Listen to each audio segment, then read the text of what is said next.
Shalom Bapak Ibu semua, pada hari ini kita mulai ibadah KPA. Mari kita berdoa terlebih dahulu.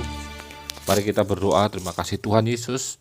Hari ini kami bersyukur, meskipun masih secara online, tapi kami bersyukur kami bisa mendengarkan firman Tuhan. Biarlah firman Tuhan yang akan kami dengarkan ini mampu bertumbuh dan berbuah tetap di dalam hidup kami. Karena itu Tuhan, biarlah kami bisa membuka hati, pikiran, dan telinga kami, agar kami bisa mendengarkan firman Tuhan dan menerima firman Tuhan itu memperbaharui hati kami. Berfirmanlah Tuhan, kami sudah siap mendengarkan. Di dalam nama Tuhan Yesus kami sudah berhaluya. Amin. Shalom Bapak Ibu semua. Hari ini firman Tuhan bicara tentang pelita tubuh. Dalam pelita tubuh ini kita akan buka dalam Lukas 11 ayat 33-36. Firman Tuhan demikian. Tidak seorang pun yang menyalakan pelita lalu meletakkannya di kolong rumah atau di bawah gantang, melainkan di atas kaki dian, supaya semua orang yang masuk dapat melihat cahayanya. Matamu adalah pelita tubuhmu. Jika matamu baik, teranglah seluruh tubuhmu. Tetapi jika matamu jahat, gelaplah tubuhmu. Karena itu perhatikanlah supaya terang yang ada padamu jangan menjadi kegelapan.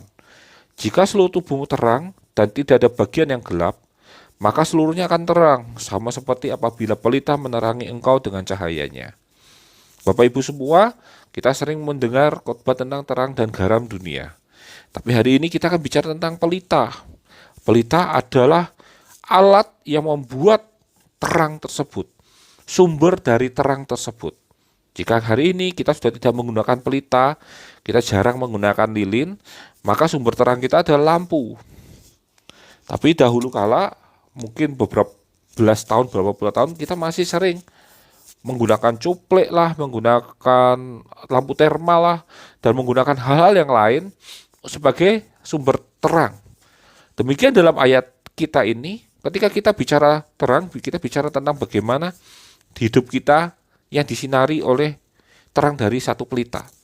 Dan ketika kita bicara tentang pelita, kita bicara tentang firman Tuhan. Firman Tuhan yang menerangi satu area sehingga area yang diterangi itu menjadi terang. Fungsi mata kita bukan mata yang bisa melihat seluruh hal tanpa ada bantuan. Kalau Bapak Ibu ketahui bahwa mata itu sebenarnya melihat benda yang dipantulkan oleh cahaya. Makanya ketika mata kita itu ada di kegelapan, kita berada di posisi yang gelap sekali, lalu ada benda yang diterangi cahaya, kita baru bisa melihatnya. Karena itu mata butuh satu benda yang namanya sumber dari cahaya tersebut. Demikian pula dalam ayat ini bicara tentang firman Tuhan adalah pelita. Pelita digambarkan sebagai firman Tuhan. Firman Tuhan yang menjadi tonggak dan menjadi sumber dari sebuah terang yang kita butuhkan untuk melihat sesuatu. Sumber dari satu terang yang membuat kita mampu melihat kebenaran dari kehidupan kita. Itu adalah gambaran dari pelita yang bercahaya. Di dalam ayat 33 berkata, tidak ada seorang pun yang menyalakan pelita lalu meletakkannya di atas kolong rumah.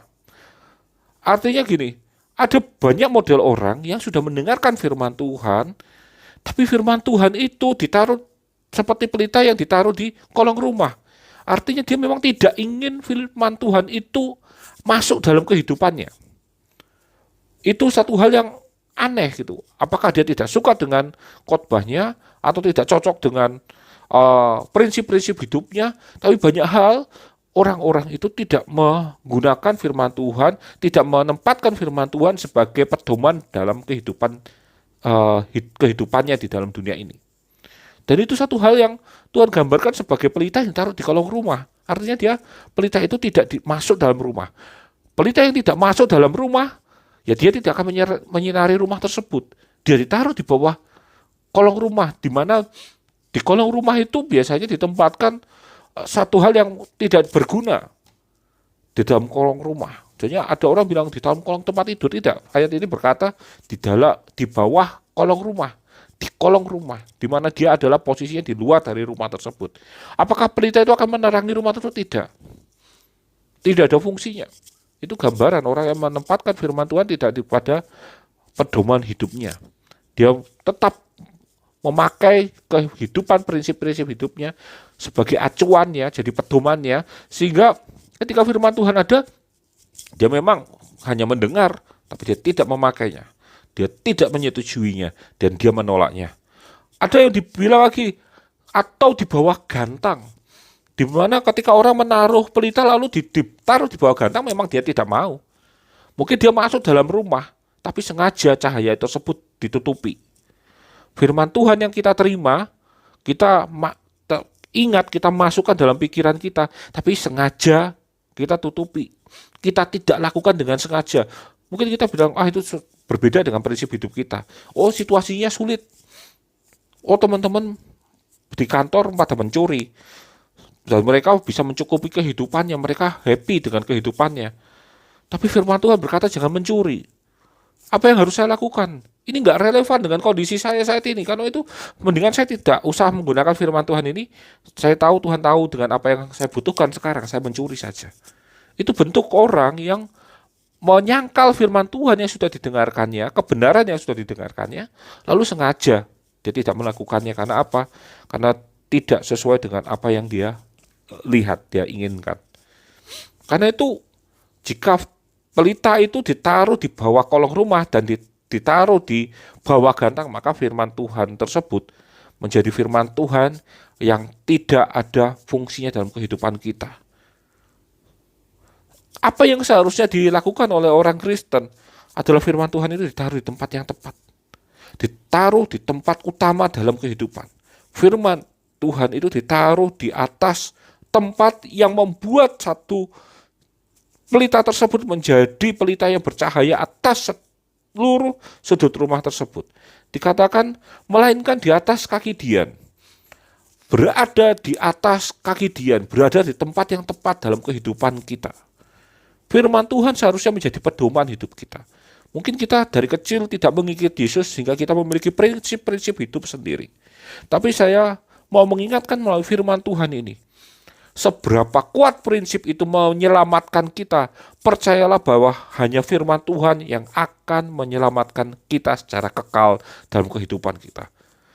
Kebenaran yang sejati hanya didapat melalui firman Tuhan yang kita dengar saja.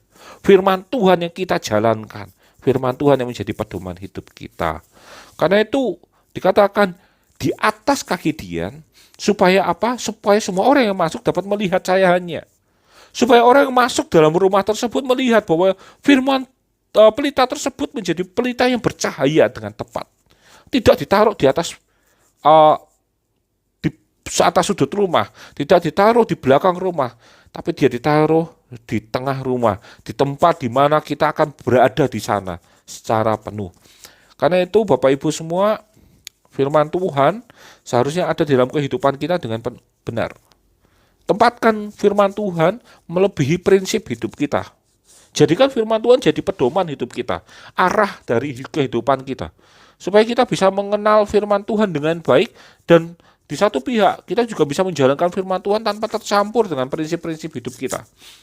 Kalau Bapak Ibu ingat dengan khotbah saya tentang hikmat, bagaimana hikmat yang kita miliki dibentuk dari pengalaman hidup kita, pendidikan kita, maka firman Tuhan adalah bagaimana cara Tuhan mengganti pengalaman-pengalaman buruk, mengganti pengalaman pendidikan-pendidikan yang buruk menjadi satu pedoman yang baru dalam kehidupan kita. Kita tidak perlu lagi melakukan uji banding dulu dalam firman Tuhan tersebut. Apakah ini masih relevan atau tidak? Kita nggak perlu. Kita tidak perlu menerjemahkan secara teologi yang muluk-muluk tentang ayat firman Tuhan. Karena apa? Ketika engkau membaca firman Tuhan dan mengamininya, firman Tuhan itu akan memberikan satu pemahaman yang baru bagi kita. Makanya pemahaman orang satu dengan yang lain atas satu firman Tuhan itu bisa berbeda. Tapi Roh Kudus yang mengingatkan, Roh Kudus yang menerjemahkan apa yang Tuhan inginkan dalam kehidupan kita, sehingga satu ayat menjadi ayat yang memberkati setiap orang. Ada itu Bapak Ibu, firman Tuhan di ayat 34 berkata begini, matamu adalah pelita tubuhmu, jika matamu baik, teranglah seluruh tubuhmu. Tetapi jika matamu jahat, gelaplah tubuhmu. Bapak Ibu, yang seperti saya ceritakan tadi, bahwa mata kita itu ketika melihat satu gambar, benda, itu adalah menangkap cahaya yang memantulkan dalam benda tersebut. Artinya gini, ketika kita melihat satu kehidupan, dan ada terang yang menunjukkan kita, maka terang itu akan menunjukkan sesuatu yang seharusnya kita bisa lihat. Demikian juga dalam firman Tuhan. Ketika kita dipimpin oleh Roh Kudus, oleh firman Tuhan dalam hidup kita, maka kita akan ditunjukkan tempat yang tepat. Ditunjukkan tentang apa yang seharusnya kita lakukan. Kita akan dituntun di tempat yang seharusnya kita pikirkan. Apa yang kita pikirkan kemudian akan menjadi apa yang kita lakukan. Itu yang menjadi gambaran dari mata yang terang, mata yang baik. Sehingga ketika mata kita menjadi mata yang baik, yang mampu melihat dengan benar, maka seluruh kehidupan kita menjadi terang. Seluruh kehidupan bicara tentang apa yang kita pikirkan dan apa yang kemudian menjadi apa yang kita lakukan. Itu yang paling penting dalam kehidupan kita.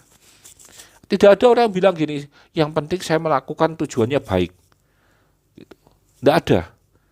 Orang yang melakukan tujuannya baik, dia pasti melakukan dengan cara yang baik dan memikirkannya dengan cara yang baik. Tidak ada orang yang melakukan kejahatan untuk melakukan sesuatu yang baik. Bagaimana dengan orang tua yang menghajar anaknya karena anaknya berbuat jahat? Berbeda antara menghajar dengan mengajar. Orang tua tidak akan memotong tangan anaknya karena anaknya mencuri. Mungkin dia akan memukul anaknya sehingga anaknya itu ingat bahwa ini perbuatan yang jahat. Tapi tidak ada tindakan yang gelap dalam kehidupan yang menunjukkan bahwa kita sedang melakukan perbuatan yang baik. Tidak ada. Karena itu firman Tuhan berkata dalam ayat 35, karena itu perhatikanlah supaya terang yang ada padamu jangan menjadi kegelapan. Kita perlu menjaga firman Tuhan ini untuk tetap ada dalam kehidupan kita. Mengapa firman Tuhan penting tetap ada dalam kehidupan kita? Apakah firman Tuhan bisa hilang? Bukan tidak, bukan bisa hilang. Tapi firman Tuhan bisa aja tidak lagi kita gunakan karena terhimpit dengan masalah-masalah yang kita hadapi. Firman Tuhan bisa saja terhimpit dengan satu peraturan-peraturan yang mau tidak mau kita harus lakukan. Mungkin di perusahaan kita melarang kita untuk beribadah secara halus seperti kita dimasukkan di minggu pagi atau apa.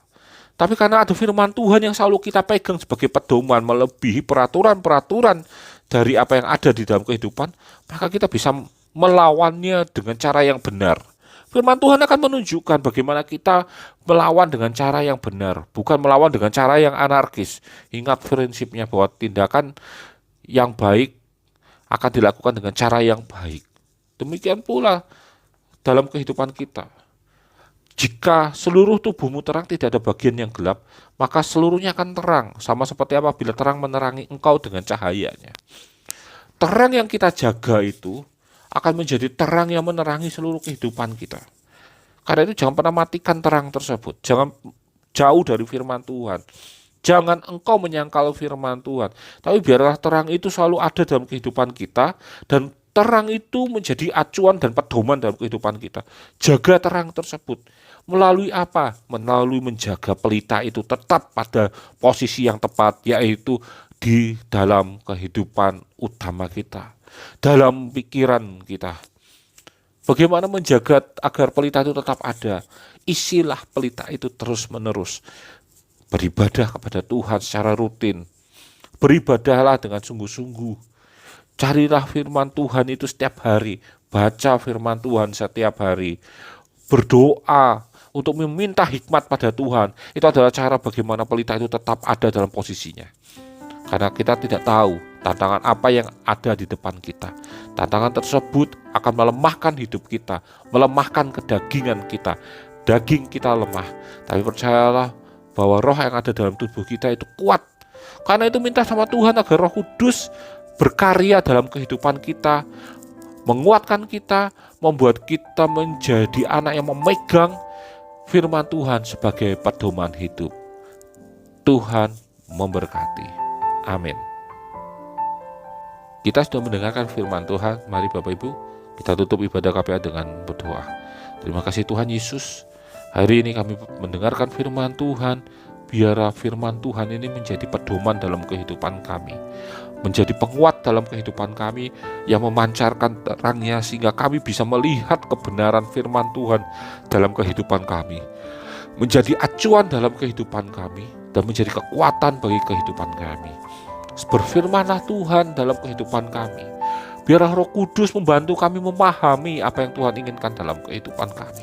Dan biarlah berkuasa-Mu ada dalam kehidupan kami, Yesus. Mengarahkan kami, menuntun kami, dan menempatkan kami di padang rumput yang hijau. Terima kasih Tuhan. Biarlah penyertaan Tuhan ada selalu dalam kehidupan kami, menjauhkan kami dari virus corona, sakit, penyakit, dan mara bahaya. Biarlah setiap apa yang kami tabur, kami akan bisa menuainya dengan berlipat kali ganda. Dan apa yang kami lakukan, biarlah Engkau membuatnya berhasil, karena kami melakukannya untuk-Mu Yesus. Terima kasih Bapa. Berkati kami dengan kesehatan, kekuatan. Berkati kami dengan kesejahteraan dan damai sejahtera. Dan biarlah damai sejahtera Allah tinggal tetap dalam kehidupan kami, mulai hari ini sampai dengan selama-lamanya. Di dalam nama Tuhan Yesus kami sudah berdoa dan mengucap syukur. Haleluya. Amin.